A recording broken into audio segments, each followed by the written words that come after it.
اللہ الرحمن الرحیم الحمدللہ رب العالمین والصلاة والسلام علی رسولہ الکریم اما بعد۔ محترم سامعین کرام، الحمدللہ اللہ کے فضل و کرم سے آج آپ نے قرآن پاک کے 8ویں سورت، قرآن پاک کی 7ویں سورت سورہ الرعد کی سماعت فرمائی، اور اس کے ساتھ ساتھ سورۃ الانعام کی 55 آیتیں اور سورۃ الاعراف کی 87 آیات، اس طرح کل 142 آیات کی آپ نے الحمدللہ تلاوت سماعت فرمائی، جس میں رب ذوالجلال والاکرام نے فرمایا، کفار کی حقیقت کو واضح کیا اور کہا اگر ہم ان کے پاس فرشتوں کو بھی بھیج دیتے اور ان سے مردے باتیں کرنے لگتے اور ہم تمام موجودات کو ان کے پاس ان کی آنکھوں کے اوپر اٹھا کر جمع کر دیتے، تب بھی یہ لوگ ہرگز ایمان نہ لاتے۔ ہاں اگر اللہ ہی چاہے تو اور بات ہے، لیکن ان میں زیادہ لوگ جہالت کی باتیں کرتے ہیں۔ ہدایت کا طلبگار غور و فکر کرنے والا اتنے سوالات نہیں کرتا۔ پھر قرآن کریم کی حقانیت کو واضح کیا گیا اور فرمایا کہ وہ ایک فیصلے کی کتاب ہے، اس میں شک و شبہ نہ کریں۔ پھر رب ذوالجلال والاکرام نے نبی اکرم صلی اللہ علیہ وسلم کو خاطب ہو کے فرمایا، اور اس میں تمام دعات و مبلغین کے لیے ایک پیغام ہے کہ اگر تم کافروں کی ہر بات کو آپ مان لینا شروع کریں گے تو وہ آپ کو اللہ کی راہ سے گمراہ کر دیں گے۔ پھر رب ذوالجلال والاکرام نے فرمایا، کھانے پینے کے احکام بتائے کہ جس چیز پر اللہ کا نام نہ لیا گیا ہے اسے نہ کھاؤ، جس چیز پر اللہ کا نام لیا گیا ہے اسے کھاؤ، یہی ایمان کا تقاضا ہے۔ پھر رب ذوالجلال والاکرام نے حکم دیا کہ تم کھلے وہ ظاہر اور چھپے سب گناہوں سے باز آ جاؤ، بے شک جو لوگ گناہ کا ارتکاب کرتے ہیں وہ عنقریب اپنے کیے کی سزا پائیں۔ پھر جس چیز پر اللہ کا نام نہیں لیا گیا ہے اسے مت کھاؤ، یقیناً وہ فسق ہے۔ پھر رب ذوالجلال والاکرام نے ہدایت و ضلالت کے بارے میں فرمایا کہ یہ صرف اللہ کے اختیار میں ہے۔ آپ اس بات کو جانتے ہیں کہ اللہ نے عباس، جعفر، حمزہ رضی اللہ تعالی عنہ کو اسلام کی ہدایت دی اور ابو جہل، ابو لہب کو گمراہ کر دیا، حالانکہ سب نبی کے رشتہ دار ایک ہی خاندان و قبیلے کے تھے۔ پھر رب ذوالجلال والاکرام نے فرمایا، باغات، پھلوں، کھیتیوں اور مختلف پیداواروں کا تذکرہ کرتے ہوئے حکم دیا کہ جب ان کی کٹائی کا وقت آ جائے تو اس کی زکوٰۃ و صدقات نکالو۔ پھر رب ذوالجلال والاکرام نے حکم دیا ہے کہ معقول اللحم جانور جس کو بار برداری، حمل و نقل کے لیے استعمال کرتے ہو اسے کھاؤ اللہ کا نام لے کر، ورنہ یہ شیطان کی پیروی ہوگی۔ پھر اللہ کی ذات کے ساتھ کسی کو شریک نہ ٹھہراؤ، والدین کے ساتھ صلہ رحمی کرو، روزی کے ڈر سے اولاد کو قتل نہ کیا جائے، ظاہری و باطنی فواحش و گندگی سے بچا جائے، کسی بھی نفس کو ناحق قتل نہ کیا جائے، یتیم کے مال کو ناحق قتل نہ کیا جائے، ناپ تول برابر کریں، اس میں کمی و بیشی نہ کی جائے، زبردستی کسی بھی چیز کے مکلف نہ بنے، چاہے اجنبی ہو چاہے رشتہ دار ہو، عدل و انصاف کیا جائے، اللہ تعالیٰ کے ساتھ کیے گئے عہد و پیمان کو پورا کرو۔ پھر رب ذوالجلال والاکرام نے یہود کو خطاب کر کے حکم دیا ہے کہ وہ اس مبارک کتاب کی پیروی کریں اور ڈریں شاید کہ ان پر حملہ کیا جائے۔ پھر ان لوگوں کی برائی بیان کی گئی ہے جنہوں نے اپنے دین کو ٹکڑے ٹکڑے کر دیا اور گروہ گروہ بن گئے۔ پھر اسی طریقے سے رب ذوالجلال والاکرام نے عمل کی برکت بتائی کہ اگر کوئی مومن نیکی کا عمل کرتا ہے تو اللہ اسے 10 درجے بڑھا کر اجر دیتا ہے، اور اگر کوئی مومن گناہ کرتا ہے تو اس کے بدلے میں ایک ہی گناہ لکھا جاتا ہے۔ یہ مہربانی ہے اللہ کی جانب سے۔ عزیز ساتھیو، وہ برائی تو 10 گنا نہیں لکھتا ہے۔ پھر نبی اکرم صلی اللہ علیہ وسلم کو مخاطب کر کے دعا سکھائی گئی کہ جو خالص توحید کا اعلان ہے اے نبی آپ کہہ دیجئے کہ بے شک میری نماز، میری قربانی، میرا جینا، میرا مرنا دونوں جہانوں کے پروردگار کے لیے ہے، اس کا کوئی شریک نہیں ہے۔ حکم دیا گیا ہوں کہ اس کا فرمانبردار مسلمان بن جاؤں۔ الحمدللہ یہاں پر ہم نے سورۃ الانعام کی تمام سورتیں جو آج آپ نے سماعت کی اس کی تفسیر مکمل ہوئی۔ پھر آپ نے سورۃ الاعراف کی تلاوت سماعت فرمائی جو قرآن پاک کا 7واں سورہ ہے۔ اس میں 24 رکوع ہیں، 206 آیات ہیں، 3341 الفاظ ہیں اور 14435 حروف الحمدللہ سورۃ الاعراف میں موجود ہیں۔ آپ نے آج الحمدللہ یہ سماعت فرمائی کہ 87 آیات سورۃ الاعراف کی آپ کے سامنے پڑھی گئی۔ اس سورت کی فضیلت میں ایک اور حدیث ابو داؤد اور نسائی میں وارد ہے کہ رسول اکرم صلی اللہ علیہ وسلم اس کو مغرب کی 2 رکعتوں میں پڑھا۔ پھر رب الجلال والاکرام نے فرمایا جو کچھ اللہ کی جانب سے نازل کیا گیا ہے تم اسی کی اتباع کرے، اس کے علاوہ کسی بھی چیز کی اتباع نہ کرے۔ منزل من اللہ صرف قرآن و حدیث ہیں۔ پھر روز قیامت اللہ تعالیٰ میزان کا ذکر کرتے ہوئے فرماتا ہے کہ روز قیامت اللہ تعالیٰ اعمال کو تولنے کے لیے ترازو قائم کرے گا۔ جس کا ترازو بھاری ہوگا وہ کامیاب ہوگا، جس کا ترازو ہلکا ہوگا وہ ناکام و نامراد ہوگا۔ پھر رب الجلال والاکرام نے ہمیں اس بات کا حکم دیا کہ تم ابن ماجہ کی ایک حدیث میں بیان کیا گیا ہے کہ لا الہ الا اللہ کا پرچہ 99 رجسٹروں سے بھاری ہے۔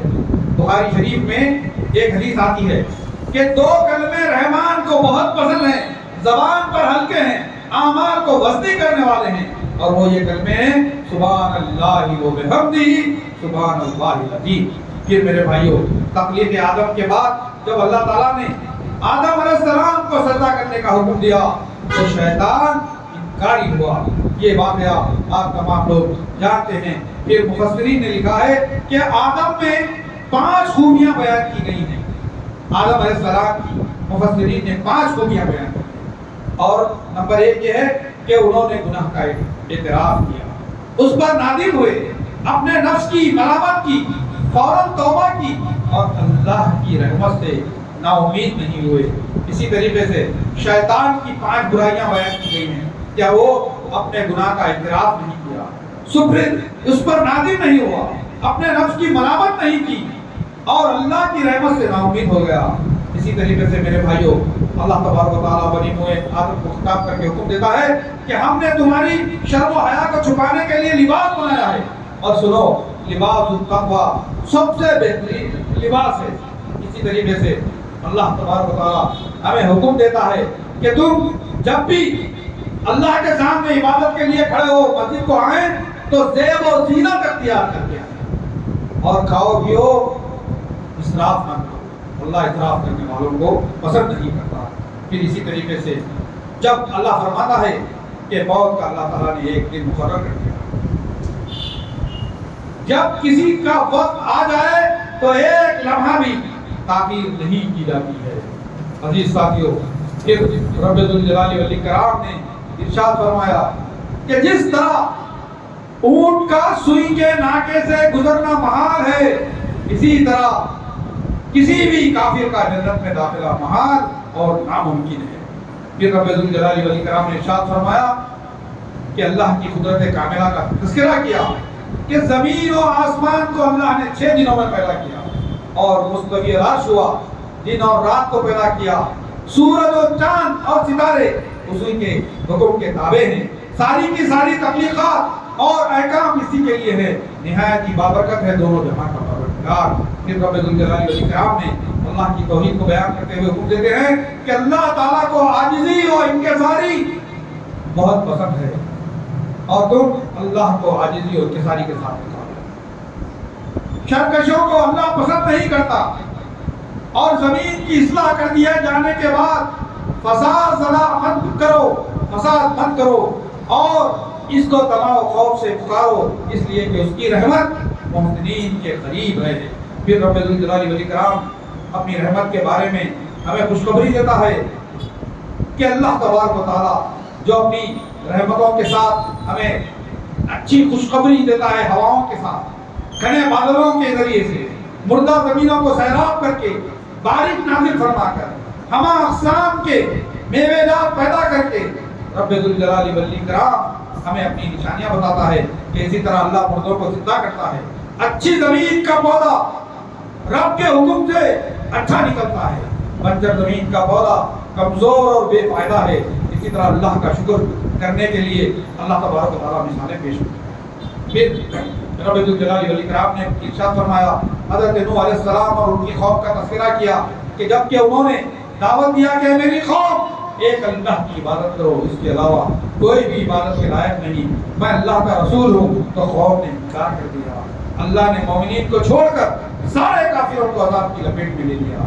پھر نوح علیہ السلام کا تذکرہ آیا ہے کہ نوح علیہ السلام ان کی قوم عاد کو کہا کہ اے میری قوم ایک اللہ کی عبادت کرو، اللہ کے سوا کوئی عبادت کے لائق نہیں ہے، لیکن قوم نے انکار کیا اور مخالفت پر اتر آئی۔ اللہ نے قوم کو عذاب میں لپیٹ دیا۔ میرے بھائیوں، پھر صالح علیہ السلام کی قوم سمود کا تذکرہ کیا گیا کہ انہوں نے اپنی قوم سے کہا ایک اللہ کی عبادت کرو، اس کے علاوہ کوئی بھی عبادت کے لائق نہیں ہے، لیکن اس قوم نے بھی انکار کیا۔ تو سنو، رب ذوالجلال والاکرام نے ان پر بھی اللہ کا عذاب آ گرا اور سارے کے سارے ہلاک کر دیے۔ اسی طرح قوم لوط کا تذکرہ کیا گیا جو ایسی فحاشی کیا کرتے تھے جو سابقہ میں کوئی بھی قوم اس طرح کا گناؤنا جرم نہیں کرتی تھی۔ جب نبی نے انہیں روکا تو قوم نے ان پر طنز و طعنہ کشی کی، ان پاک بازوں کو آبادی سے باہر کر دیا، لہذا اللہ کا عذاب آ پہنچا، سارے اور مومنین کو بچا لیے گئے اور ساری قوم ہلاک کر دی گئی۔ پھر شعیب علیہ السلام اور ان کی قوم کا رب ذوالجلال والاکرام نے آیت نمبر 85 اور 87 تک ذکر کیا کہ جو تم مدائن میں رہتے تھے، انہیں دعوت دی گئی کہ وہ ایک اللہ کی عبادت کرے، جس کے علاوہ کوئی بھی لائق عبادت نہیں ہے۔ انہیں نبی نے حکم دیا ناپ تول میں کمی نہ کرو، لوگوں کے مال میں گھاٹا نہ کرو، زمین میں فساد نہ مچاؤ، راستوں میں بیٹھ کر لوگوں کو اللہ کے راستے سے نہ روکو۔ انہیں یاد دلایا گیا کہ اس وقت کو یاد کرو جب تم اقلیت میں تھے تو اللہ نے تمہاری تعداد بڑھا کر طاقتور بنا دیا۔ الحمدللہ 8واں پارہ یہاں پر مکمل ہوا۔ انشاءاللہ ہم کل 9ویں پارے کی اسی طرح ترجمہ اور تفسیر مختصر آپ کے سامنے پیش کرنے کی سعادت حاصل کریں گے۔ اللہ تبارک و تعالیٰ سے دعا ہے کہ اے اللہ ہمارے گناہوں کو معاف فرما، ہماری خطاؤں کو درگزر فرما، ہمیں جو بیمار ہیں انہیں شفا عاجلہ و کاملہ نصیب فرما، ہم تمام کو ہر قسم کی انسائی اموات سے محفوظ فرما، ہر قسم کی بیماریوں سے محفوظ فرما، ہر قسم کے عذاب سے محفوظ فرما، ہر قسم کی نفسی شرارتوں سے محفوظ فرما، ایمان اور احتساب کے ساتھ روزے رکھنے کی توفیق عطا فرما، ہمارے تمام گناہوں کو تو معاف فرما۔ اے اللہ ہمارے گھروں میں برکت عطا فرما، ہمارے کاروبار میں برکت عطا فرما، ہمارے بھی بچوں میں برکت عطا فرما۔ اے اللہ ہم تمام کو تو جب تک رکھے اسلام پہ زندہ رکھے، ہم تمام کا خاتمہ ایمان پر فرما، اور جب اس دنیا سے جانے کا وقت آئے تو ہماری زبانوں پہ کلمہ طیبہ لا الہ الا اللہ محمد رسول اللہ جاری و ساری فرما۔ ہم تمام کے مرحوم والدین کی مغفرت فرما، ان کو جنات النعیم اور فوز عظیم میں جگہ عطا فرما۔ ہم تمام کو ان کے لیے دعائیں مغفرت کرنے کی توفیق عطا فرما۔ ہم تمام کی جانے والی دعائیں ان کی ہم نے قبول فرما، صدقہ و خیرات کو قبول فرما، نمازوں کو قبول فرما، نیکیوں کو قبول فرما، اور ہم تمام کو خیر و عافیت کے ساتھ زندگی گزارنا نصیب فرما۔ سبحان ربک رب العزت عما یصفون وسلام علی المرسلین والحمد للہ رب العالمین۔ السلام علیکم ورحمۃ اللہ وبرکاتہ۔